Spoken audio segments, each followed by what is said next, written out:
Tunggu dulu sebelum kita mulai videonya. Literasi Indonesia anniversary loh yang ke-1 tahun tepat pada tanggal 10 April kemarin. Happy anniversary buat literasi Indonesia. Dan satu lagi, jangan lupa subscribe. Terima kasih. Bicara tentang tokoh, apa sih tokoh itu? Tokoh adalah hal penting karena tokoh adalah sebuah pemeran dalam ceritamu. Tokoh menjadi sebuah kunci dalam menjalankan ceritamu. Apa saja sih yang harus kita perhatikan dalam penokohan? Yuk kita simak video berikut ini. Yang pertama yaitu nama tokoh. Ini dasar sekali. Membuat nama sebuah tokoh itu sangat mudah sekali. Bahkan saya yakin dengan merem saja teman-teman sudah bisa menemukan namanya. Tapi ada yang digarisbawahi. Nama tokoh juga harus melihat beberapa hal seperti latar tempat, identitas tokoh, jalan cerita, dan lain-lain. Sebagai contoh, kamu membuat cerita dengan latar kota Bandung, tapi nama tokoh utamamu Slamet. Orang juga akan mikir Slamet kan identik nama Jawa, bukan Sunda. Tapi beda lagi kalau memang identitas dia, kamu jelaskan sebagai perantauan dan dengan cerita dia merantau dari Jogja.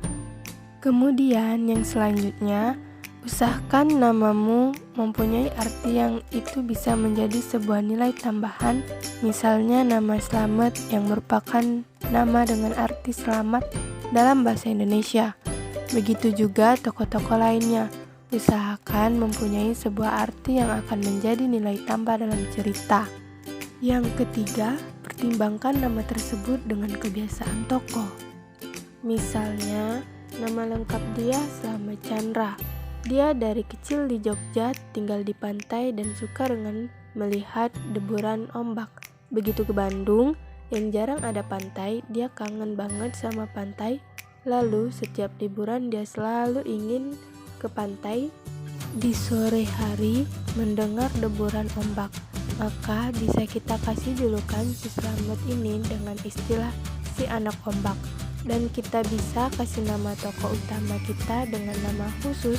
Misalnya karena namanya Slamet Chandra dan dari Jawa, dia dipanggil oleh teman-temannya Mas Chan. Dari sini kita bisa mengambil psikis pembaca agar selalu ingat dengan tokoh utama di ceritamu. Yang kedua yaitu karakter tokoh. Biasanya bagi penulis pemula, kita hanya kasih karakteristik tokoh-tokoh kita secara umum. Misalnya dia ganteng, tegas, jujur, pemberani, dan lain-lain. Ya nggak ada salahnya sih, tapi kalau bisa kita kasih spesifikasi dalam karakter tersebut. Misalnya apa sih yang membuat dia digambarkan tampan, apakah karena kulitnya putih, hidungnya mancung, dia tinggi, dan lain-lain.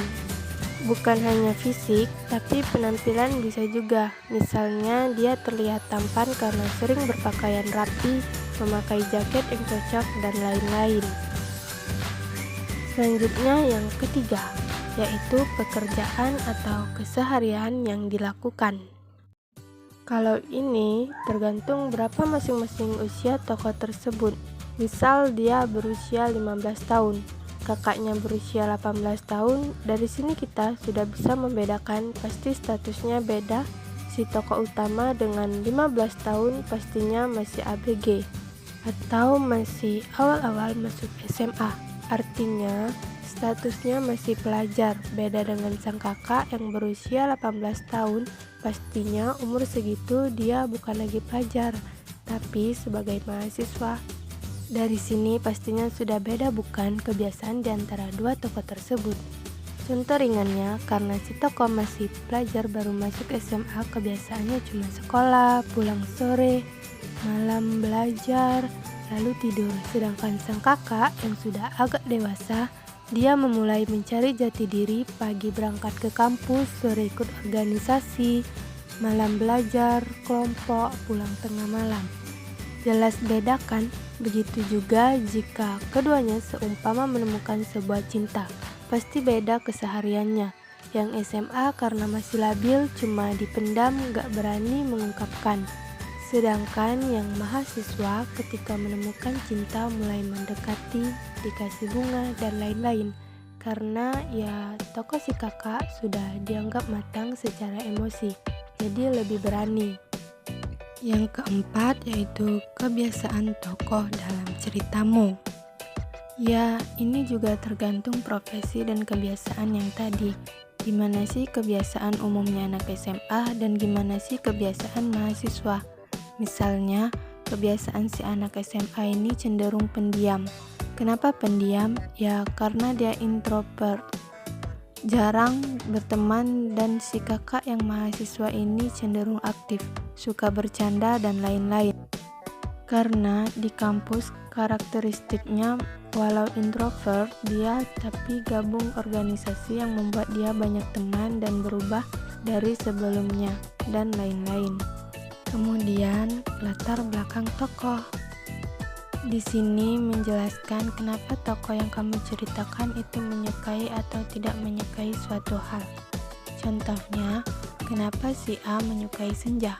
Bisa kamu ceritakan mungkin masa lalunya dia pernah menemukan orang yang sangat spesial di waktu senja.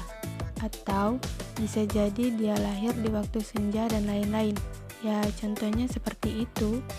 Yang keenam yaitu ciri fisik.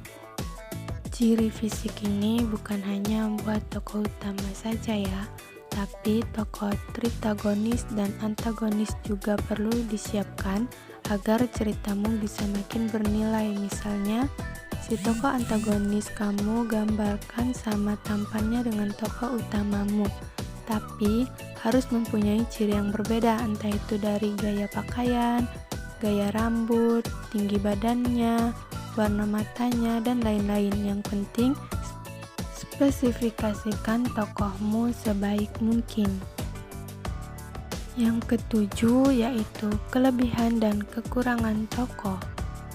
Sama seperti kata pepatah bahwa tidak ada manusia yang sempurna. Jadi, tokoh utamamu juga harus kamu kasih kekurangan dalam membuat cerita. Hal ini penting buat penyeimbang sebuah cerita. Oke sih kalau kamu gambarkan dia tampan, cerdas, dan lain-lain. Tapi beri dia sebuah kekurangan, misalnya dia sangat ceroboh, suka demam panggung kalau bicara, atau hal lainnya yang bisa mempengaruhi jalan cerita. Hindari kelebihan dan kekurangan tokoh yang kamu sajikan seakan-akan hanya taburan semata. Artinya cuma sekali disebutkan sekali saja dan tak pernah dibawa lagi ke dalam alur selanjutnya. Kalau bisa korelasikan kelebihan dan kekurangan tokohmu hingga ceritamu selesai. Kalau kata pepatah, jangan sampai cuma jadi angin lalu. Yang terakhir yaitu keunikan tokoh. Ini poin penting banget, apalagi buat yang suka nulis dengan genre romance seperti saya. Alur romance ya pasti kadang mudah ditebak. Kalau happy ending alurnya jomblo, jadian, patah hati, ketemu pasangan lain, bahagia. Kalau sad ending, jomblo, jadian, pergi, patah hati, entah meninggal atau ditinggal nikah dan lain-lain. Tapi kalau kamu memiliki keunikan yang tidak dimiliki oleh penulis lain seperti keunikan tokoh, maka ada alasan yang kuat untuk membaca. Contohnya Fiersa Besari. Dia membuat cerita romance hanya sebagai bumbu dan tokohnya kebanyakan pasti salah satunya pecinta alam. Contoh novelnya Kolase Catatan Juang. Nah, kalau Boy Chandra, dia romansnya memang sajian utama dan kebanyakan ceritanya punya keunikan yang diceritakan sebagai mahasiswa. Banyak contohnya seperti buku Ketika Senja yang membawamu pulang atau buku Ketika Hujan yang jatuh ke bumi. Nah, ini bisa jadi poin bagus kalau kamu menciptakan tokoh yang unik yang menjadikan ciri khasmu kalau kamu memang suka nulis romance. Nah, jadi itu hal-hal yang harus kita perhatikan dalam penokohan ketika kita membuat cerita. Terima kasih sudah menonton video ini, semoga bermanfaat. Oke, bye-bye teman-teman. Jangan lupa like, comment, share, and subscribe ya untuk mendukung channel kami.